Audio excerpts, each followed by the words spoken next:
ملګرو سلامونه، وخت په خیر، هیله ده چې روغ او جوړ به یاستئ. څنګه کولی شو چې په فیسبوک کې په خپلو پوسټونو باندې د لایکونو شمیر پټ کړو؟ راځئ لنډه او اسانه طریقه درته ښایمه. که زموږ یوټیوب چینل مو نه وي سبسکرایب کړی، سبسکرایب یې کړئ، ویډیو در سره خوښه کړئ او خپل نظرونه حتما له موږ سره شریک کړئ. موږ ته به د خپلو پوسټونو لایکونو شمیر ښکاري، مګر نورو ته به نه ښکاري.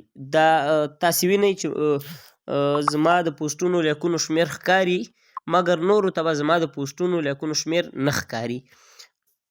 راځئ له یوې بل ادرسه یې ګورو.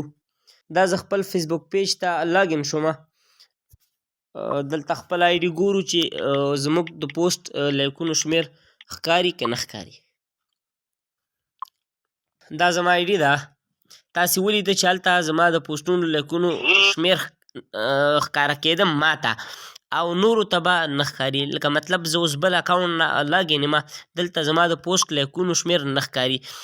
دا داسې ښه ځینې وخت یو کس ډېر وخت افلاین وي او بیا یې لایکونه ډېر زیات کم شوي وي، نو یو څه وخت لپاره هغوی د خپلو د پوسټ د لایکونو شمیر پټ کړي، بیا چې بیرته آی ډي خپل عادي حالت له راشي، بیرته د پوسټ د لایکونو شمیر ښکاره کړي او بیا عادي حالت له راغلی.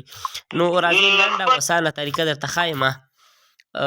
ځو بیرته خپلې آی ډي ته، دا 3 ټکي به ووهئ، را به شئ سیټینګ ته.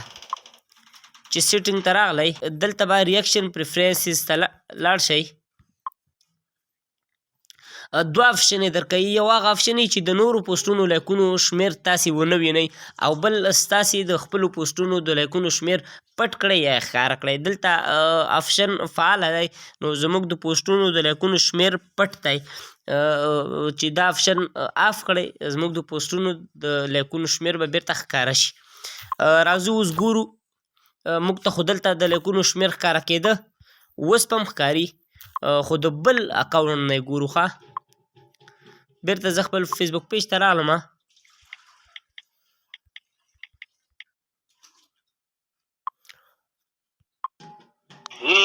بیرته به ښکاره شوي. ښه، دا ګورئ زموږ د پوسټ د لایکونو شمیر بیرته ښکاره شو. نو دغه وه لنډه او اسانه طریقه.